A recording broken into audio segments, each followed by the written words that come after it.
because I was emergency relief coordinator in the United Nations back in the 90s. I was dealing with most of the disasters in the world at that time, Sudan, Somalia. And after 2 years serving in this function, I was introduced at a farewell event. And the lady who introduced me was far too generous until the very end when I came back on Earth. And she asked me to come up to the podium. I remember I had dealt with the catastrophes around the world, and then she said, "Now, ladies and gentlemen, let us invite to the podium the man responsible for all disasters in the world." So thank you for your gracious introduction. Dear members of UN Association, ladies and gentlemen, dear friends, it's a great pleasure for me to welcome you to the UN. This is a wonderful annual tradition, and I'm glad to be part of it. I bring you warm greetings from Secretary General Ban Ki-moon, whom I met this morning and who sends his warmest regards to you and thanks. He and I and our UN colleagues attach great importance to your work.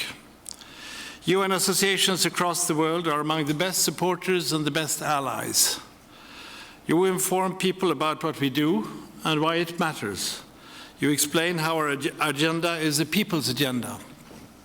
Even if you are rightly not always uncritical friends of the UN, you defend the organization when it is maligned or misunderstood. And given the large role of the United States at the United Nations, you have a special role to play for the American public to understand and support our efforts. I would therefore like to express my gratitude to you in 3 dimensions.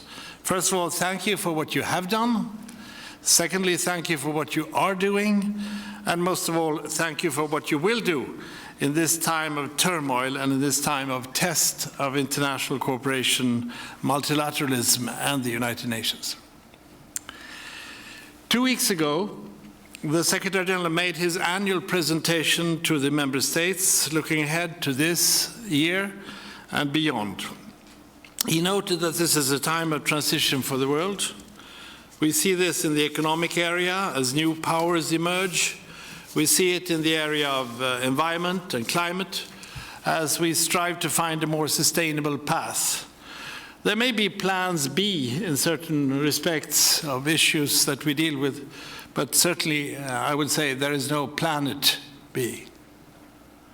We see it demographically as some societies age while others grow younger. And we see it in the political arena as people demand their democratic rights and an end to tyranny, corruption, and misrule. Such moments in history bring fear and uncertainty, but they also present opportunities. Our challenge is to respond to crisis today while building solid foundations for tomorrow. This is what the United Nations does each and every day. As Deputy Secretary General, I am involved in each of the 3 pillars of the United Nations work: peace and security, development, and human rights. These are inextricably linked. We will not fully enjoy one without the others. There is no peace without development, but there is no development without peace, and there is no lasting peace nor sustainable development without respect of human rights and the rule of law. 3 pillars. If one of these pillars is weak, the whole structure is weak. This goes both for nations and for the international cooperation. On the peace and security front, the 2 issues that take up most of my time at the moment are Syria and Mali, as you may understand. In Syria, the crisis shows no signs of abating. Lakhdar Brahimi, the Joint Special Representative of the UN and of the Arab League, said last week that Syria is falling apart before our eyes. He is working hard to get the parties to agree to a negotiated transition which could meet the aspirations of the Syrian people. But Syrians are divided, the region is divided, And very seriously, the Security Council is divided.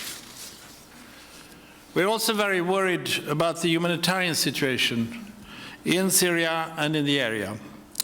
Almost 4 million people are at risk in Syria. More than 700,000 people have fled to neighboring countries, Iraq, Jordan, Turkey, and Lebanon. There is a risk also that the hostilities could take on more serious ethnic and sectarian dimensions, with revenge and reprisal killings, even after an end to this phase of the conflict. Last week in Kuwait, the Secretary General convened a humanitarian conference that resulted in more than $1.5 billion in pledges. This will ease some of the suffering, but what is really needed is an end to the violence and a political solution. I see we are getting more people into the room, testing the size of this room. Welcome. You will be briefed by your colleagues about the beginning of this speech. I hope. The crisis in Mali shows what can develop through a dangerous mix of poverty, drought, weak institutions, terrorism, and organized crime, a growing threat to international and national stability in many cases. Many millions of people across the wider Sahel region are being affected. I visited Bamako, the capital of Mali, only a couple of months ago. I met, among others, with women's organizations. I got a depressing picture of the appalling human rights violations at that time in northern Mali, including sexual violence and the desecration of cultural and religious sites. The French-led intervention a couple of weeks ago, at the request of the government of Mali, has improved the situation considerably, even if it is still fragile and uncertain.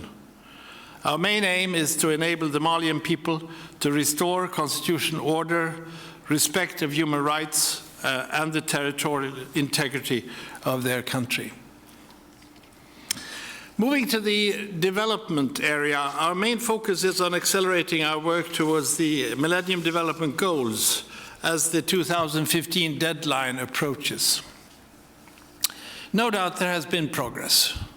The MDGs have proved to be an effective framework for international development. The goals have rallied governments, civil society, like you, and the private sector around a common agenda. Global poverty has been reduced by half. The lives of 200 million slum dwellers have improved. Children learn to read and write as never before, even in the poorest countries today. But we have not reached all the goals. Progress is uneven among countries and within countries. Inequalities have increased. The most vulnerable populations and countries are often left behind. You may know that there are more poor people living in middle-income countries now than there are in the poorer countries. It is clear that we are not taking enough steps forward on issues like maternal health. There are still too many women dying while giving birth. There are still too many women who do not have access to midwives. Family planning has still not achieved universal acceptance. The goal which has seen the least progress is sanitation. Clean drinking water remains a dream for 783 million people. This is a dream for 783 million people. And 2.5 billion people do not have adequate sanitation, that is toilets, which is the main reason why more than 3,000 children under the age of 5 die every day from diarrhea, dysentery, dehydration, and cholera. I have seen children die in front of my own eyes in Sudan, Somalia, and other places, which I, of course, will never forget. Achieving the MDGs by 2015 will remain our priority. But the agenda after 2015 will also deal with sustainable development challenges like climate, energy, and urbanization. 60% of humanity will live in cities in about 5 to 6 years' time. Can you imagine the stress and stress on infrastructure, not least sanitation facilities, if millions of people, mostly in poor countries, move into poor countries' capitals and create slums outside the cities?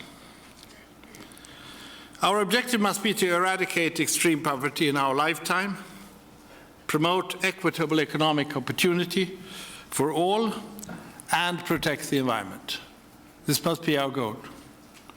For this to happen, or to be achieved, we must be reminded of the role also of respect for human rights and the rule of law.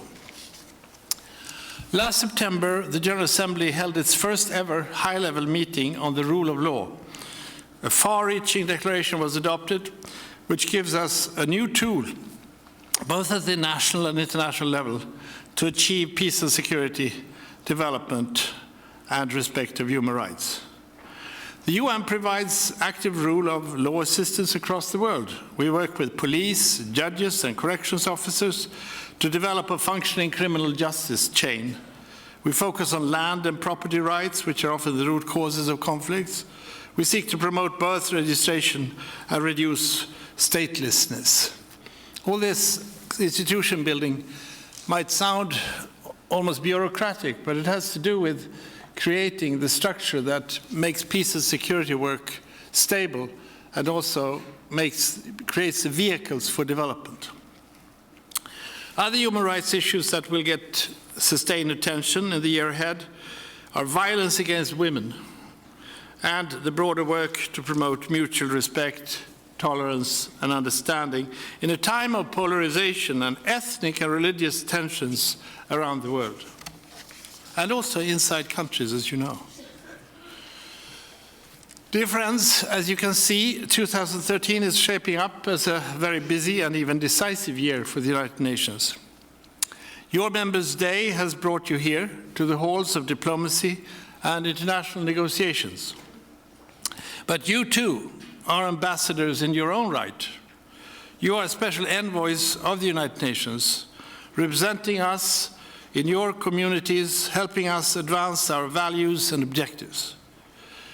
Today is the centennial of the birth of Rosa Parks, a great American who was a champion for civil rights. She refused to leave the whites-only section of the bus on which she was sitting in the 60s. That cause is close to our heart at the United Nations.